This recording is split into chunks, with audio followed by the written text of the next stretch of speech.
Greetings, Shabbat Shalom.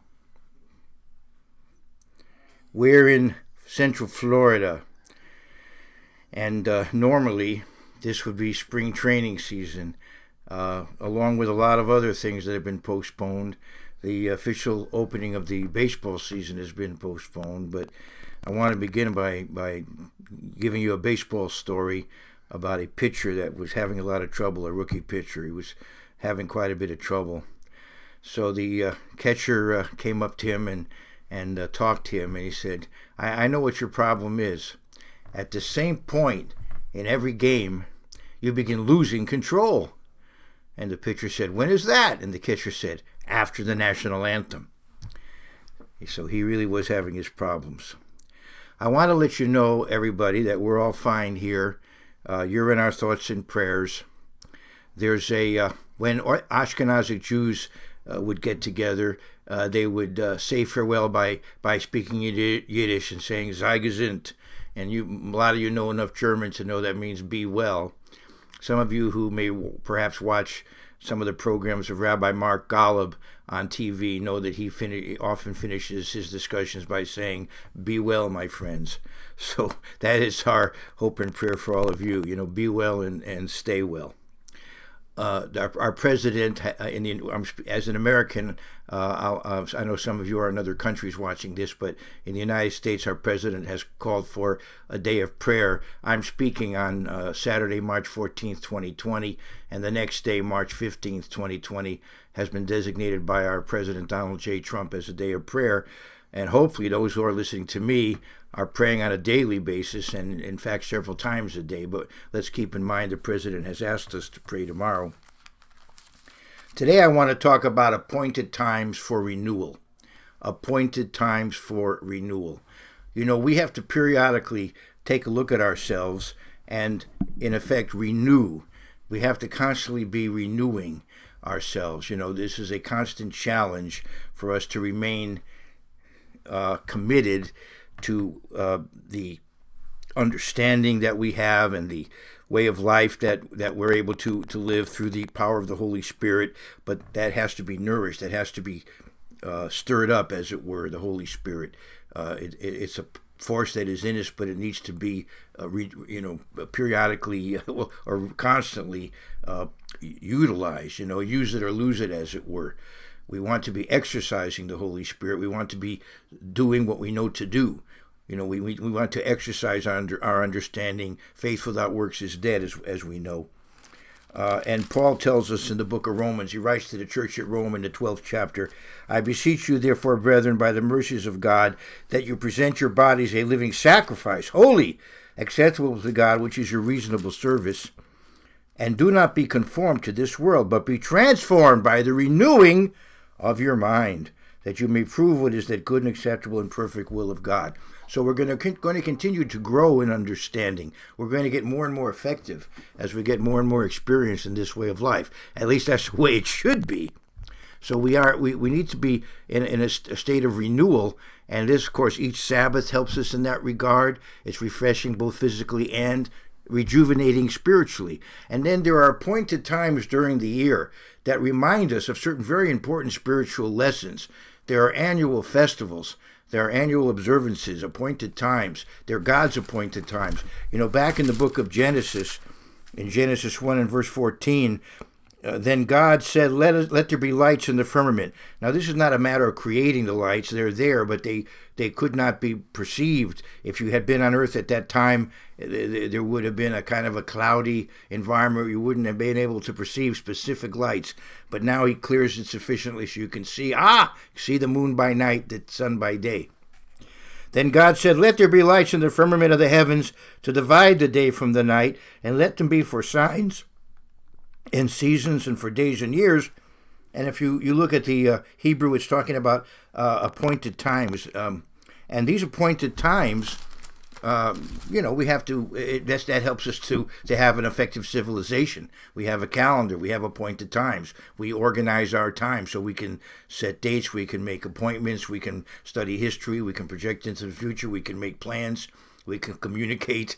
But beyond that, there are certain appointed times that God has said, these are my appointed times. And through the course of a year, the revolution of the earth around the sun, in the course of a year, and over the years, there are appointed times during the year that are God's appointed times. And they are sacred to him. In Leviticus 23, he doesn't call them Israelite days or Jewish days. He calls them his days. In Leviticus 23, and the Eternal spoke to Moses, saying, speak to the children of Israel, and say to them, the feast of the Eternal, the appointed times of the Eternal, which you shall proclaim to be holy convocations. These are my feasts, my appointed times. And at the end of the chapter, it repeats it. Verse 44. So Moses declared to the children of Israel the feasts of the Eternal. Now, if we go to 1 Corinthians, the 11th chapter, Paul tells us in 11:1 of 1 Corinthians, imitate me just as I also imitate Christ. Now, if you look at the book of Acts, you find that these commanded festivals Paul kept. The church began because people were devout people. Look at Acts 2, and they were keeping the festival of Pentecost. And the festival of Pentecost is when the church began. In earnest, there were a group of disciples around Jesus Christ, but the Holy Spirit came in a powerful way on Pentecost in Acts 2, and we have the beginning of the church in terms of a worldwide force, because we have people from all around the world keeping Pentecost, and so 3,000 are baptized, as you know, and so forth. The point I'm bringing out is that the festivals are a part of the life of the church. In the early years of the church, Paul kept the festivals, and of course Jesus Christ kept the festivals. He was sinless. He kept the appointed times of God, and Paul kept them, if you read the book of Acts. And Paul says in 1 Corinthians 11:1, imitate me as I also imitate Christ. And I would say the same. I would say as a minister, I keep the festivals that are commanded in Leviticus 23, the appointed times, and the Sabbath and the annual festivals, and I would say imitate me in that way as I imitate Christ. Now, don't imitate me in terms of my flaws, but imitate the good things. Now, these are times for renewal. In the history of God's church, they were times of renewal. And I want to go back to 444 BC to the time of Nehemiah, and here we have a time of renewal. The Jews had been in captivity. They had returned from captivity about a century before, but there were a lot of challenges and struggles till they got their temple rebuilt, till the walls of the city of Jerusalem were built, and so on.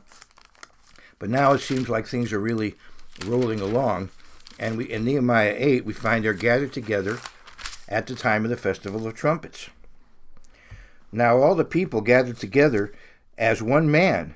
Wow! And you find special times in the history of God's church when there's a unity there, and that unity brings about spiritual power. Now all the people gathered together as one man in the open square that was in front of the Watergate. Now this is, of course, long before the days of Nixon and so on. They gathered together in the open square that was in front of the Watergate, and they told Ezra, the scribe, to bring the book of the law of Moses, which the Eternal had commanded Israel. So Ezra the priest brought the law before the assembly of men and women, and men and women, notice, and all who could hear with understanding on the first day of the 7th month, the Festival of Trumpets. Then he read from it in the open square that was in the front of the Watergate from morning until midday before the men and women and those who could understand, and the ears of all the people were attentive to the book of the law. And they prayed, and they learned. It was a service. If you want to know what should go on at a service, you can read this chapter, and you see that prayer is part of a service, and of course, mainly instruction is part of a service. And in verse 8 of this chapter, so they read distinctly from the book of the law of God, and they gave the sense and helped them to understand the reading. And Nehemiah, who was the governor, this is verse 9, Ezra the priest and scribe, and the Levites who taught the people, said to the people, "This day is holy to the Eternal your God. Do not mourn nor weep. For all the people wept when they heard the words of the law. This was a very special time. The people were listening to God's word, and they realized how far short they had fallen from that standard, and it really affected them. This was a very special time in the history of God's church, and so they had to be encouraged. Enjoy yourselves. Then he said to them, "Go your way, eat the fat, drink the sweet, and send portions to those for whom nothing is prepared. For this day is holy to our Lord. Do not sorrow, for the joy of the eternal is your strength." So these appointed times are joyous occasions. So the Levites quieted all the people, saying, "Be still, for the day is holy. Do not be grieved." And you see that, let me read verse 12. "And all the people went their way to eat and drink, to send portions, and rejoice greatly, because they understood the words that were declared to them." Understanding what is actually right and what is wrong, what is true and what is false, that gives you tremendous peace of mind. And they continued to study, and they found that they needed to be keeping other festivals. They found out about the other autumn festivals, and so they built temporary dwellings for the Festival of Tabernacles. It goes to verse 17. Now I'm jumping there.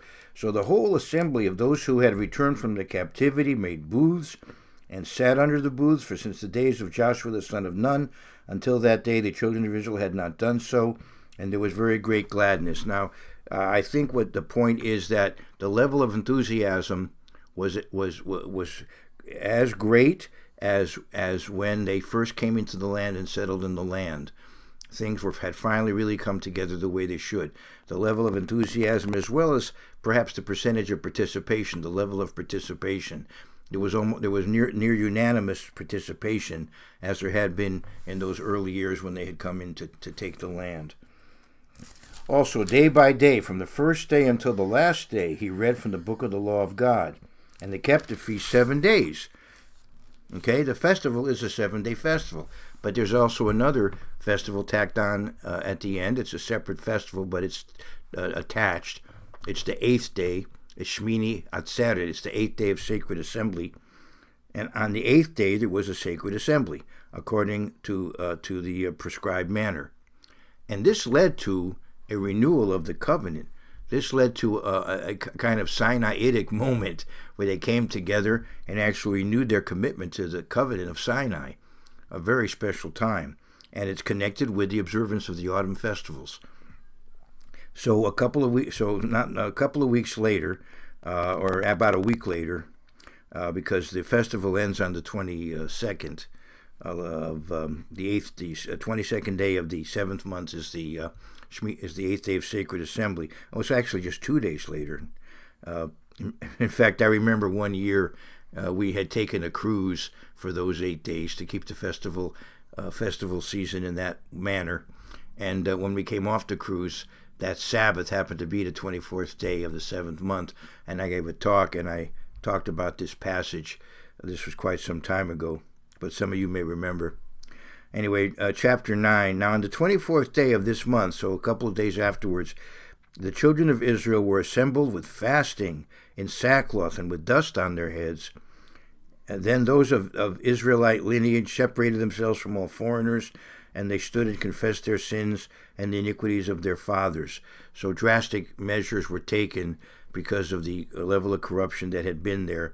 Very drastic measures were taken to set up this renewal of the people to God's law, the renewal of their commitment to God's law.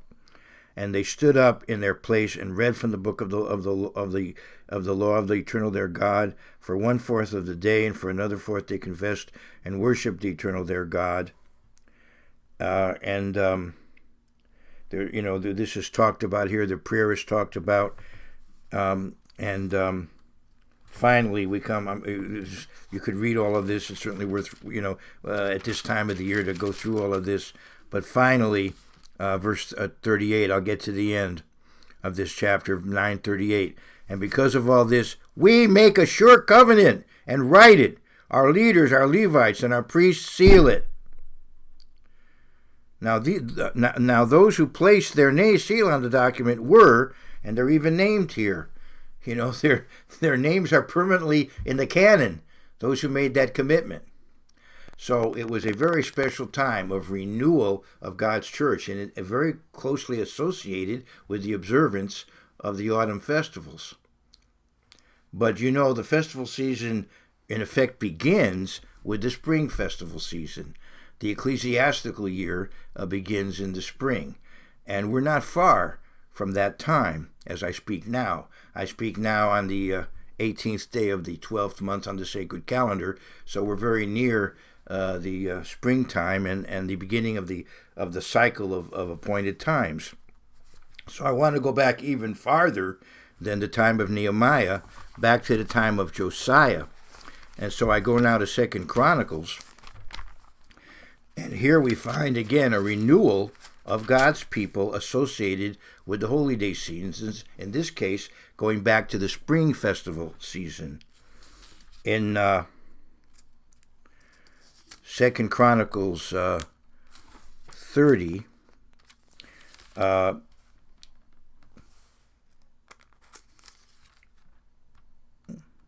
I'm sorry, I want to go to 2 Chronicles 34. I'll get back to 2 Chronicles 30 later on, but I want to get back to 2 Chronicles 34 and let's go around verse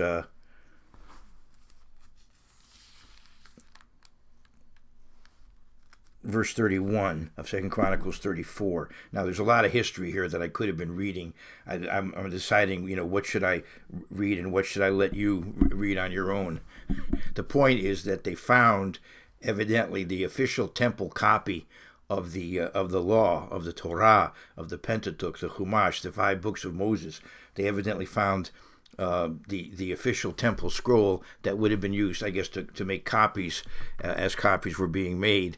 And evidently, the standard copy had been buried. It had been lost for a period of time, and they found it. And so once they found it, they started reading it. And evidently, they had not really in a while actually read certain portions of it. And when the king read them, he was really stricken with remorse for how far short his people had fallen, just like what happened later on in Ezra Nehemiah's time. In Josiah's time, he took the trouble, the time to read what was there in the Torah, and you can read Leviticus 26, you can read Deuteronomy 28, and you can see the blessings for obedience, the cursings for disobedience. So Josiah decided that he needed in his day to renew the covenant. This is in the spring of 622 BC. Verse 31, then the king stood in his place and made a covenant before the Eternal, to follow the Eternal and to keep his commandments and his testimonies and his statutes with all his heart and all his soul, to perform the words of the covenant that were written in the book. And he made all who were present in Jerusalem and Benjamin take a stand. So the inhabitants of Jerusalem did according to the covenant of God, the God of their fathers. Now at this point, the northern tribes had already been taken away. Now some of them had fled south, and some of them had remained in the north as a remnant mixed with the Gentiles. But as tribal identities, they were gone. As a political entity, the kingdom of Israel was gone, and we have the lost 10 tribes. So what's left of the church are the Jews to the south and those who have become a part of the nation of Judah, whatever their tribal background may be, mostly Judah, Benjamin, and Levi. So now what's left of the church has come to a much deeper commitment to follow God's way of life under a righteous King Josiah, and we have a renewal of the covenant in the spring of 622. And this begins a 40-year period of judgment. Unfortunately, after Josiah's death, things deteriorated. So the 40 years end, unfortunately, very tragically, as you can read on, and you know the story, unfortunately. But in verse 33, this is a positive moment. Then Josiah removed all the abominations from all the country that belonged to the children of Israel, and made all who were present in Israel diligently serve the eternal their God. All his days they did not depart from following the eternal God of their fathers. And then in the next chapter, I'm reading right on. Now Josiah kept a Passover to the eternal in Jerusalem, and they slaughtered the Passover lambs on the 14th day of the first month. So we have this very spiritually powerful Passover, a Passover that had followed this renewal of the covenant and kept in under Josiah, a very special Passover. And as I said, it did begin a 40-year period, which unfortunately didn't end as it began, at least, but it began very positively, and we can be inspired by how it began, and we can understand that spiritual renewal is associated in the Bible with the keeping of God's appointed times. We have the renewal of the covenant, and then we go right into the keeping of the Passover on the 14th day of the first month. And I'll say a lot more about that as we get closer to that time. Now I want to go back even farther to around 715 BC. I'm backtracking, and now I want to go where I had gone a moment ago to 2 Chronicles 30, and I want to go to a time again where the Passover is being kept, and this was a very special time. The Passover is so important that it continues, right into the New Testament. What I mean by that is the sacrifices are no longer a requirement because the sacrifice has been offered. Jesus Christ is the sacrifice par excellence, and so there isn't a requirement for animal sacrifices anymore under the new covenant. However, the Passover sacrifice was commanded before the covenant at Sinai. It goes back to Exodus 12, and it perhaps more than any other sacrifice is typical of what Jesus Christ was going to be. He is the Passover lamb. He is the antitype of that Passover sacrifice. And even in New Testament times, we have a ritual which we perform in place of the sacrifice. We don't offer the sacrifice, but there's a New Testament ritual that is a continuation in a way of that Passover sacrifice, which is called in 1 Corinthians 11 the Lord's Supper. And it's the New Testament Passover, and it's implied in the Synoptic Gospels that it's the New Testament Passover. And it's done as a memorial of the sacrifice of Christ. And he told us to do it at the beginning of the 14th rather than at the end. In the Old Testament, the sacrifice was offered towards the end of the day because it was going to be eaten on the night of the 15th, the night to be much observed. And Jesus Christ died at the time the lamb was killed. He was the Lamb of God. He died at 3 p.m. on the 14th when the lamb was sacrificed. However, again in 1 Corinthians 11 we see, and the example in the Gospels themselves, that it was the night of his arrest, the night that began the 14th, when he instituted the symbols. His sacrifice was more than his death. It was the entire, all that happened. It was the arrest and all that took place before, the beating and the humiliation and all the rest of it, the rejection. All of that was a part of his sacrifice, and it begins at the beginning of the 14th. And we do that ritual at the beginning of the 14th. It's on the 14th, but rather than at 3 o'clock, it's at the beginning of the 14th. So I've gone into it to some degree. I hope that's clarified, and that is a New Testament practice. However, it's a New Testament practice that needs to be done on the 14th day of the first month. In other words, we are quartodecimans. If we're following the Bible, we're quartodecimans. We're keeping the 14th day of the first month. So I understand that when I make that comment, some feathers are perhaps ruffled. But nevertheless, I wanted to clarify that. So anyway, I go to 2 Chronicles 30, and here we see that, as I said, the Passover is so important that the Numbers 9 tells us if you're ritually unclean and can't offer the Passover sacrifice, you can do it a month later. Or maybe you're off on a trip or something far away from the temple, So there were provisions made for a second Passover. And here we find a second Passover being observed. And they went ahead and observed the entire festival of unleavened bread a month later, beginning with the Passover sacrifice and then the 7 days of unleavened bread. It was going to be observed a month later. This was a time of renewal under Hezekiah. The northern tribes had already been taken into captivity, but there was still a remnant left behind, and invited them to come south and do the right thing. I'm in verse 5.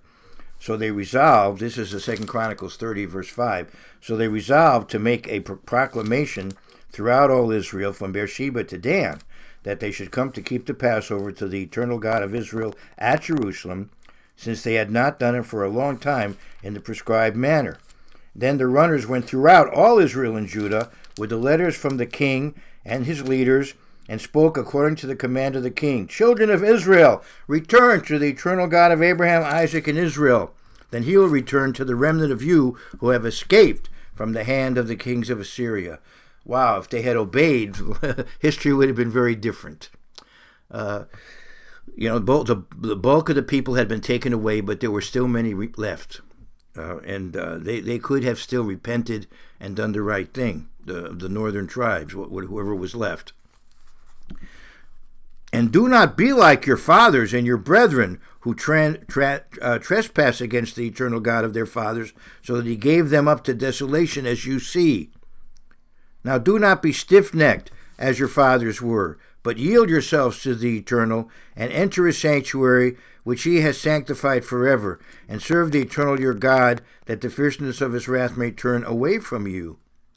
For if you return to the Eternal, your brethren and your children will be treated with compassion by those who lead them captive, so that they may come back to the land, to this land. For the Eternal your God is gracious and merciful, and will not turn his face from you if you return to him. But they were so far gone at this point, it had been so long since they had been doing these things, that it just didn't make sense to them to do it, even though they had suffered so greatly. So the runners passed from city to city through the country of Ephraim and Manasseh as far as Zebulun, but they laughed at them and mocked them. Could you imagine?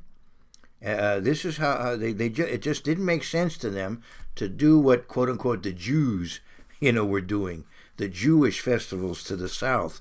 But as I told you, as I already read to you, these were God's appointed times. Now Judah was the only nation keeping them. But the idea is that ultimately the whole world will be keeping them. You can read about it in Zechariah 14. You can read about it in Isaiah 66. These days eventually will be worldwide celebrated by everybody. But anyway, the good news is that some did come. And so there was to some degree a reform of the north. And ultimately what we have in the north is we do have a monotheistic religion based somewhat on the Bible. The Samaritan religion has the 5 books of the Pentateuch, their own version, and it is a monotheistic religion. It's not it's not the religion of the Old Testament, but it is a monotheistic biblical religion that the Samaritans had in the north, and the few who are still around. There are still some Samaritans around in the so-called West Bank today who are keeping that religion. Very small number, but they're there. But so at least the paganism over time has been removed, and they are, as far as I understand, it's a monotheistic religion, and they do have the 5 books of the law, their version of it. Anyway, I'm going to verse 10. So the runners passed from city to city through the country of Ephraim and Manasseh as far as Zebulun, but they laughed at them and mocked them. Nevertheless, some from Asher, Manasseh, and Zebulun humbled themselves and came to Jerusalem. Also the hand of God was on Judah to give them singleness of heart to obey the command of the king and the leaders at the word of the Eternal. Now many people, a very great assembly, gathered at Jerusalem to keep the feast of unleavened bread in the 2nd month. And if you keep reading, you'll find that other tribes were represented as well. And they were so zealous that they wanted to come, and yet they hadn't gone through the the purification that normally is done, where you have your immersion, a kind of like a baptism. They hadn't gone through that, but nevertheless God intervened and in effect was merciful, even though they hadn't dotted all the I's and crossed all the T's. He honored what they did. So I will read that. This is in verse 18. For a multitude of the people, many from Ephraim, Manasseh, Issachar, and Zebulun, had not cleansed themselves, yet they ate the Passover, contrary to what was written. But Hezekiah prayed for them, saying, May the good Lord, is the way it's translated here, may Yahweh the good provide atonement for everyone who prepares his heart to seek God, the eternal God of his fathers, though he is not cleansed according to the purification of the sanctuary. And the Eternal listened to Hezekiah and healed the people.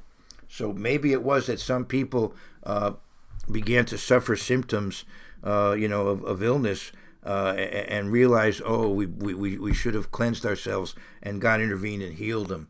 Hezekiah prayed, and God intervened and healed them. So this would have been a very great sign to them of God's presence in their lives. Or it may refer to the fact that God simply protected them and healed them in the sense that they didn't suffer any negative repercussions. Verse 21. So the children of Israel who were present at Jerusalem kept the Feast of Unleavened Bread 7 days with great gladness, and the Levites and the priests praised the Eternal day by day, singing to the Eternal, accompanied by loud instruments. I'm going to continue on for a little while longer. It's very inspiring. And Hezekiah gave encouragement to all the Levites who taught the good knowledge of the Eternal, and they ate throughout the feast 7 days, offering peace offerings and making confession to the eternal God of their fathers. So you see, yes, they were feasting, and the festivals are a time for feasting, but they're also a time to get back on track spiritually. In other words, God gives us some days when we can have and enjoy life, but at the same time, in a relaxed environment, we can be taught and we can understand, what is the right thing to do. Now, this is something that corporate America does, and that any organization does. They have these conventions where people gather together, and they have a good time. Old friends meet. There's my I remember when we did this together, when we did that together, and so forth. What these conventions are like. And we eat and we have maybe entertainment and so forth. But at the same time, we are reconfirmed in our commitment to the organization, what it stands for, its values, and speakers are there to inspire us and encourage us. So that's what these festivals are. And one of them is, in fact, a day of fasting, Day of Atonement. It's an appointed time as well, but it's a time for fasting. But the fasting is although solemn, at the same time, it's positive because we're fasting in awe of what God is going to accomplish with that day pictures, which, God willing, I'll talk about when we get to that time. So anyway, I'm going to read 22 and 23, 22 again. And Hezekiah gave encouragement to all the Levites who taught the good knowledge of the Eternal, and they ate throughout the feast 7 days, offering peace offerings and making confession to the eternal God of their fathers. Then the whole assembly agreed to keep the feast another 7 days, and they kept it another 7 days with gladness. So here we have an extra 7 days that they kept this festival.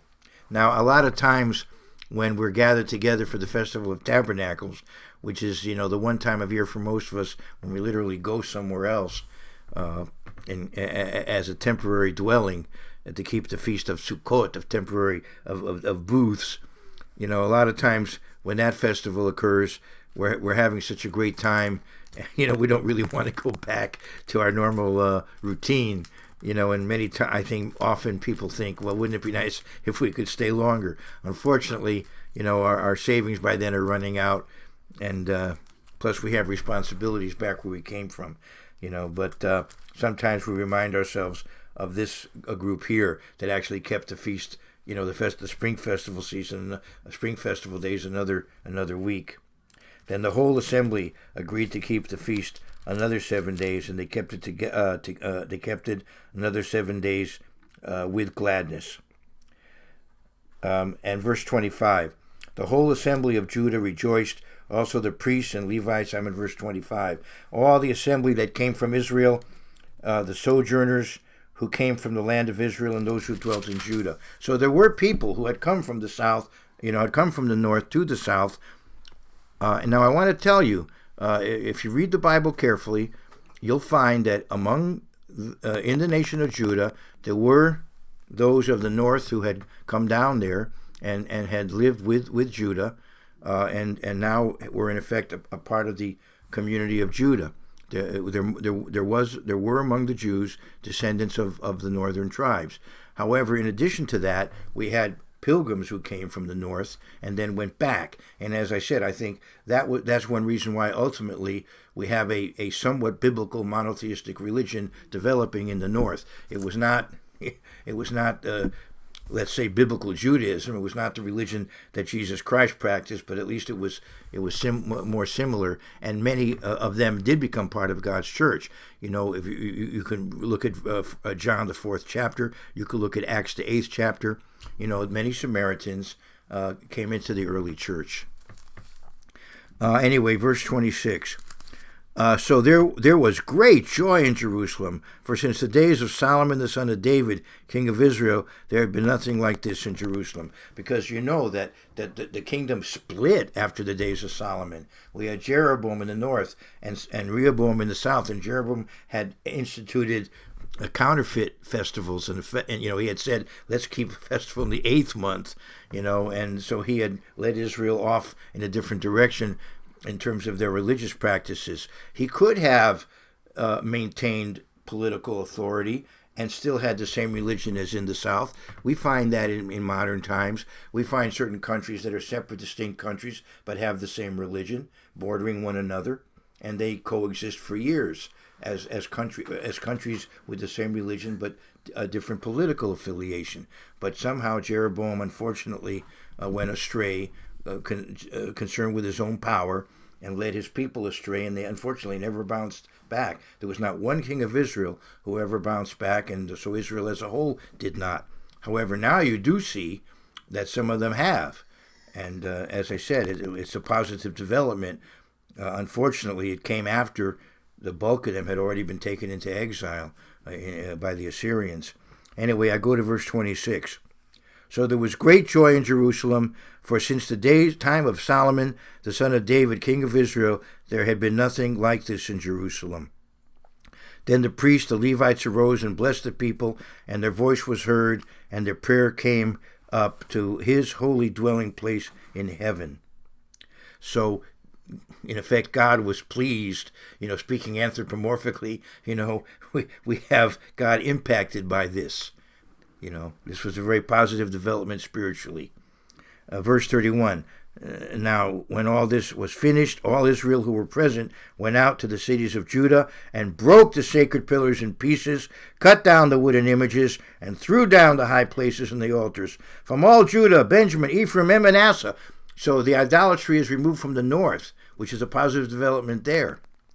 Until they had utterly destroyed them all, then all the children of Israel returned to their own cities, every man to his possession. So these northern pilgrims went back, but as I said, it was a more positive environment in the north. And so when the time came for the gospel to be preached, many centuries later, there was a response. As I said, many Samaritans became a part of the early church. As I said, you can read about it in the book of Acts.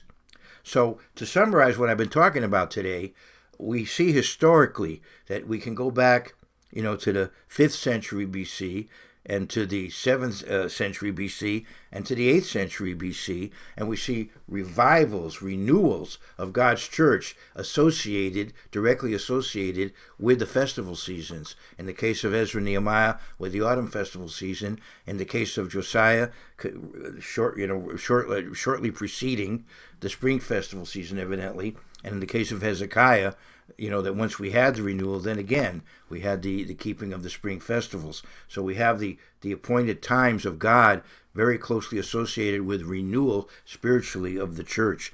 I want to go to Revelation, the 3rd chapter. Revelation, the 3rd chapter. Now, it's interesting. Right now, we have, in effect, a virtual church. because of health issues going on, which I referred to in the beginning of this talk. A lot of us, this week and next, and maybe at other times, are going to be in effect in a virtual church. But let's remember that from house to house, each household is responsible.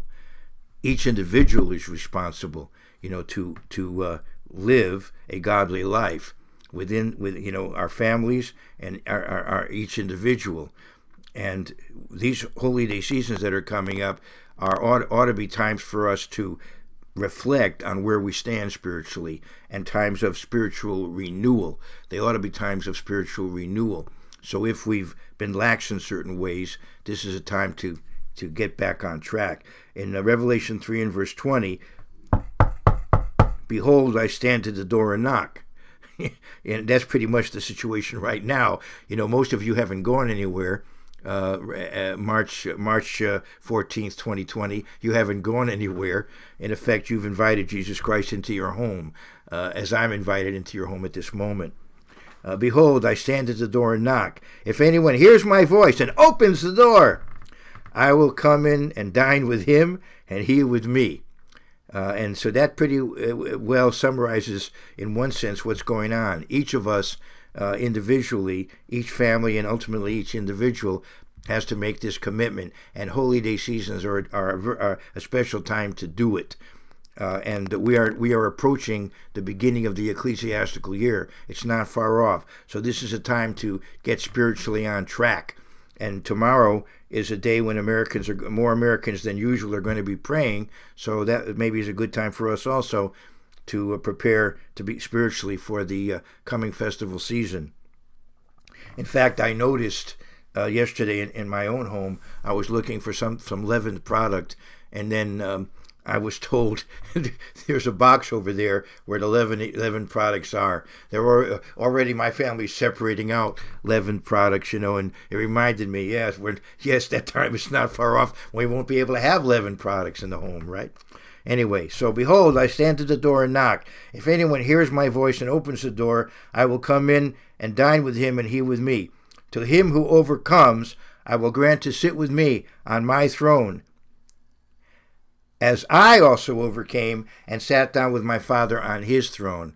So we are approaching very soon appointed times for renewal.